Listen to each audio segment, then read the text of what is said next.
Hi everyone, welcome to Reading the Game, where we don't just focus on the basic things football podcasts focus on, but also on tactics, mental health, business, and most prominently, intelligence while playing. I'm your host, Ethan Reichert, and today I'm joined once again by Peter Reichert, who has 25 years of coaching experience and UEFA B license. Today we'll be talking about anti-football. Usually in the modern day, anti-football has a very negative connotation. You heard Cruyff hammering the Netherlands in 2010 in the World Cup when they lost to Spain, and he called them all lots of terrible words for how they played, and he blamed it on anti-football. So yeah, what do you think of anti-football? Well, I think it'd be interesting to debate what is anti-football. Yeah, and I would say this our title is not very accurate today. Is anti-football really all that bad? Because we're going to be talking about certain elements of anti-football. And for example, let's just dive into it. Some of the successful managers of anti-football. Diego Simeone, I think, is a very clear, obvious one. He's brought a lot of success to Atletico Madrid. He's brought a lot of passion and hard work. But the main thing that stands out is his defensive block. His 4-4-2, very organized. He trains his teams really well. And you watch on YouTube all the drills that he does. It's very creative, and it's kind of this new era defending that I think that more people should adopt. But yeah, their 4-4-2 is organized mid-block. I've tried watching one of their games. It's very boring, but they get the job done. Well, that's the thing. That's the semantics. Is anti-football just boring football? Like, I guess if you ask an Atletico fan, to them that football is not. Is that boring. what you mean? But I'm just trying to get at what the core of anti-football. People complain about. Anti-football, is it not wanting to play? Like, I know we talked a little, you probably talk about Mourinho. Mourinho's next. If we can start talking about him. And go ahead. What are your, Well, I think the first big signs of Mourinho was when he beat Barca at Inter. And he said famously, we parked the plane. So that idea of parking the bus, but he basically mentioned how to have the ball was a threat to conceding goals. And so when they had the ball, they got rid of it, because when they had the ball, Barca could counterpress them and counterattack and score. And they're out of their defensive shape when they had the ball, because they're all spread out. And so he told his team he didn't want the ball. So. Right, the fear of having the ball, the fear of circulating the ball, that you're going to lose the ball, and I think that the funny thing is that I think that, I know that dominates somebody like Pep's thinking also, because he dominates the ball, but his great fear is of the counterattack. And so he's always, coaching against the counterattack. And so there's a truth to that. He's cut to the truth, is that this susceptibility of his great nemesis is the counterattack. And somewhere along the way, I think he had some teams that defended really well at the right times. And he thinks, like he said, if I score, I win. He apparently said that to Diego Maradona. Okay, when you had John Terry, and you had this, tough Chelsea team or the Inter team, and you had, you could lock down a win, but it doesn't always happen that way. With Porto, it was impressive though. Yeah, I mean, yeah. He had his time, and with lesser teams, his teams are organized, but we saw it time and time again with United. You're up a goal and you're sit deeper and deeper, inviting pressure, and inevitably, with your lack of good defenders, you receive goals because you're giving time and space for crosses, and So he might be a bad example of what to do later in his career. No, but it's interesting. I'm just curious, when we talk about anti-football, like if I guess we're talking about teams that are not as concerned about being proactive, and I think like Simeone would probably want to fight you or debate you if you said that his teams are anti-football. Well, yeah, we'll get into that later, but like Simeone, there's aspects of his game that are that have aspects of anti-football. Yes, and we'll talk about that at the end, and that's kind of the core idea behind this episode is he likes to keep possession when he can. He's not all anti-football. He likes to keep it bonito and cute and nice, and and going on, the next manager that has definitely done this successfully is Sean Dyche with Aston Villa, and this very interesting low block, funneling shots towards the goal, which I find very interesting, by the way. How do you set that up there? Well, I mean, people have different, when you get a creative coach that has an idea and they're able to coach something and to recognize that, shots from a certain place are like, less dangerous. Like the XG, yeah. Yeah, and so we'll give you those, but we won't give you these. And you have a team of players that are willing to work and to, apply themselves in a way that, they're willing to work at it. There's a lot of interesting defensive philosophies out there. And it's fun to see them successful, especially when it's a little bit smaller team, and that's kind of what they have to do. And so it's crazy. If you look at their roster, you would not think that they're a Premier League level team. Yeah. So it's fun to see what they do. They're trying to make do with what they have, and Inter against Barca. Well, okay, like. I guess you defend like crazy. And so I guess the idea is when does it become, because there's probably a point in everybody's career when it kicks in that need or realism means that you need to apply something of anti-football, but is it is it anti-football? Let's dive into that. Is it anti-football? Is it anti-football for me to like launch it long? What are the components of anti-football? And I'll start with the first thing that's very obvious is having a strong low to mid block. But you do see teams these days start with a high block or a high press, and then I'll give Liverpool as an example. And then once the ball reaches the defensive third, they're into a nice organized low block. So they're capable. They're capable of playing a low block, but it's possible to have a low to mid block as well as a high press. Yes. Though it depends on whether you're sitting back at first and inviting the pressure.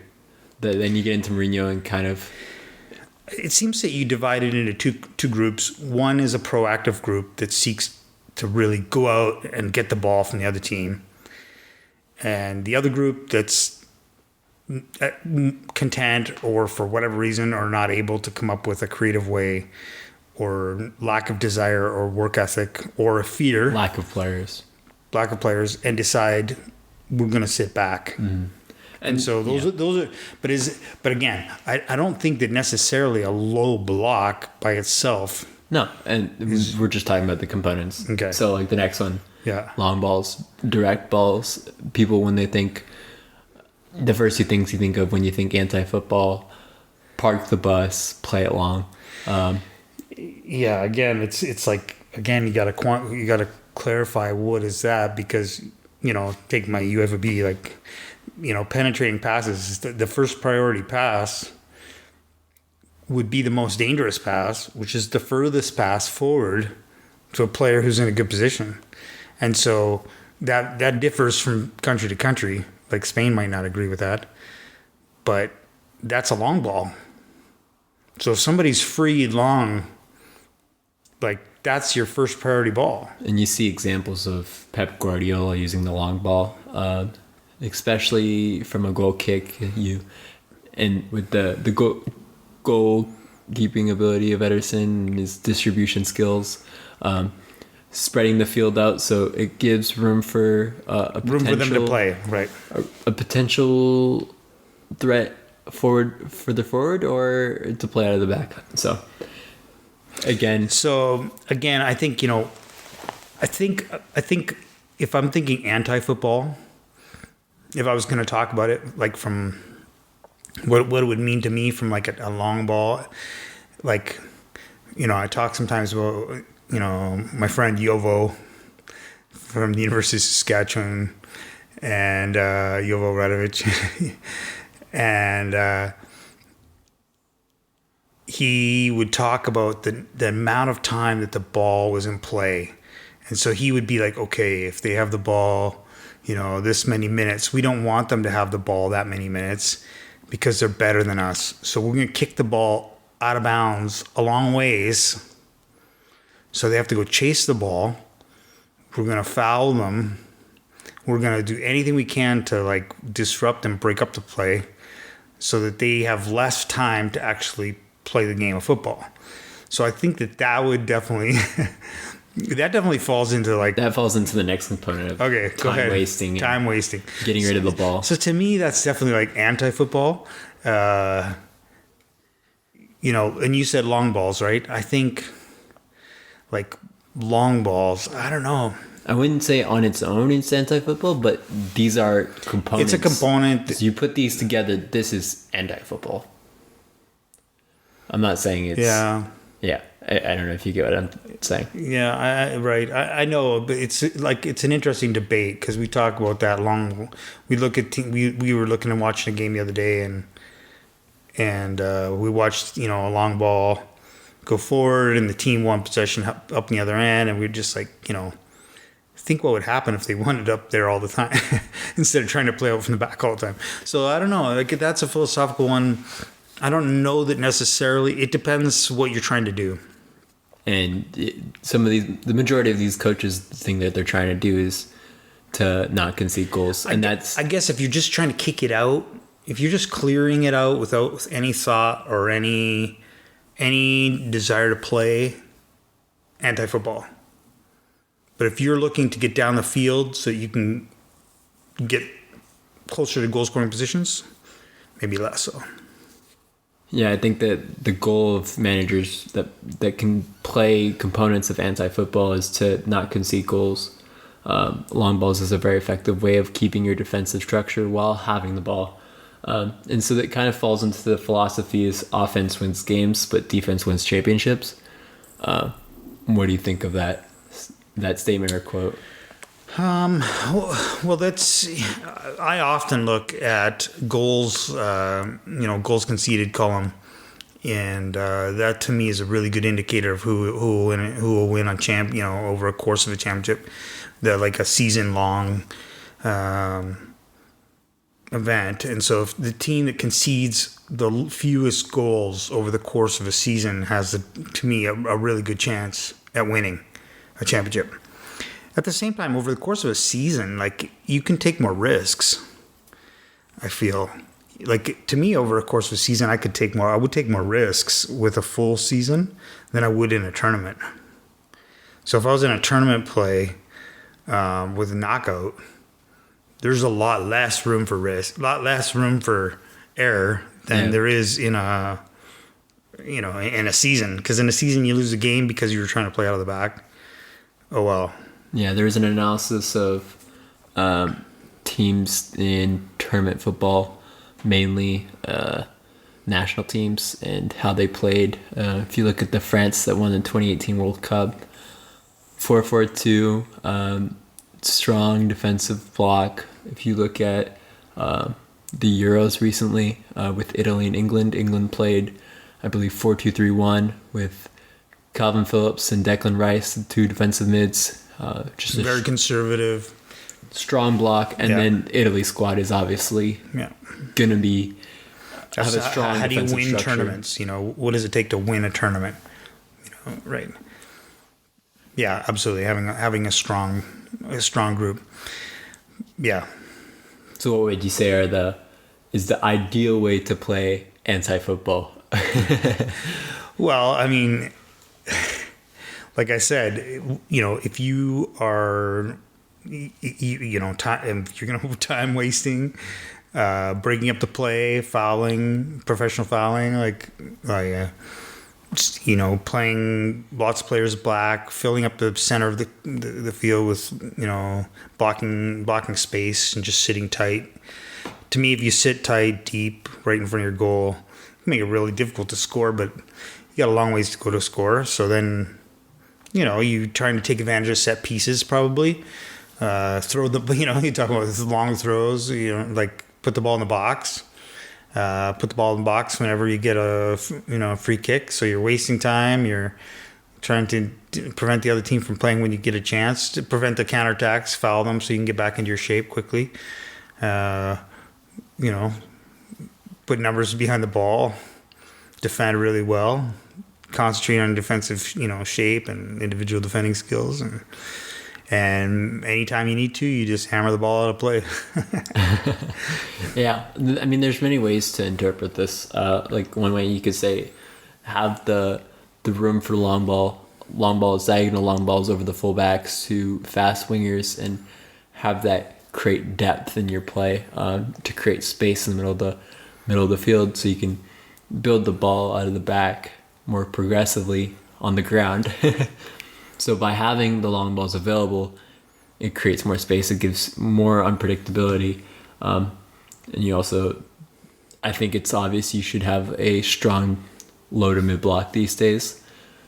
Everybody's obsessed with the high press, but we see time and time again that the high press concedes high XG goals, whereas a low block concedes less goals,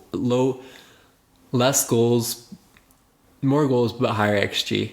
So it's, kind of confusing. Yeah. No, I think you have to have both. You have to. Sorry, I think I said that wrong. The high press concedes higher XG goals, and the low block concedes lower XG goals. Right, because shots are from further out. Yeah.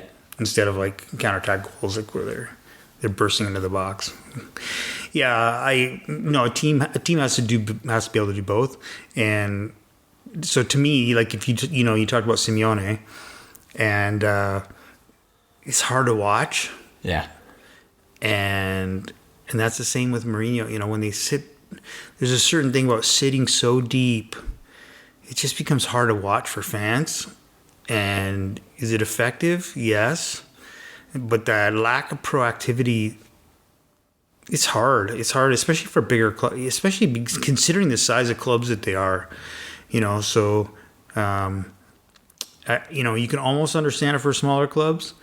But then you look at like Brighton, the other, Sheffield United, going toe to toe with big clubs, and Brentford, and I guess what would your fans?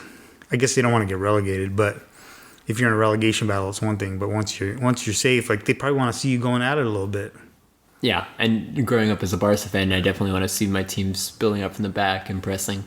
But talking to Atletico Madrid fans, they don't care. They don't care. They want their team to win. They enjoy the game. They think Pep Guardiola put Spain back like a bunch of years. And, yeah. So how much of this can we learn about playing football in a practical sense? Because often nowadays we have an idealistic way to play football, building the ball up from the back, say having a set combination, goalkeeper, center back to full back to midfielder, back to fullback to winger, and having this idealistic way to play and not having all of the ideas put in place beforehand. How would you say that these components would be helpful? It depends a lot what level you're coaching at. If you're coaching youth soccer and you're trying to develop young players to play well, like you probably shouldn't be teaching too many of these things. But if you're coaching senior, mans or university, there's probably an aspect of this at certain points. I think that it will come out, and it could be a playoff game. It might actually maybe portions of games. It could be phases of games where it's like, okay, we're up a goal.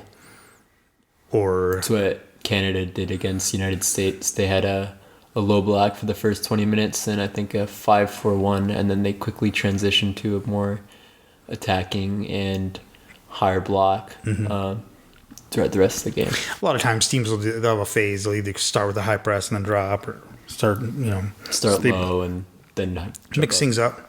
So you just have to know what these things are, so you can coach around them.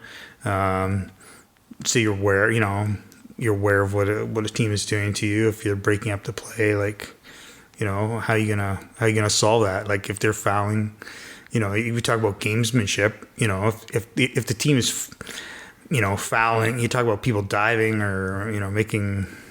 But if the team is fouling consistently, breaking up play, it may be necessary to go to ground and feign try and draw some cards or draw attention to the fact that you're being held back or fouled, and so that you can actually win the referee's attention. Yeah. Screaming and being like, hey, so that the ref notices that I remember playing in a provincial men's championship up north in Saskatchewan, and it was this rough team, and I knew they would be bad tacklers. I just knew it. So the first time a guy came in with 2 feet, kind of a little bit loose, I moved the ball away and kind of jumped in the air, and he caught me, and I went down hard, and out came, we were the city team, out came the yellow card, and the ref was all over it, because it's like, oh, these guys are dirty. You want that in the ref's mind. That team's dirty. So, yeah. That's how it goes. Well, thank you, Peter, for joining me today. If you guys have enjoyed today's episode, please feel free to follow us on Instagram, where we'll be able to notify you when an episode comes out. If you're watching on Spotify or YouTube, you can check out our website in the link below, which contains notes from these episodes and extra articles. Thanks for listening to Reading the Game, and have a fantastic day.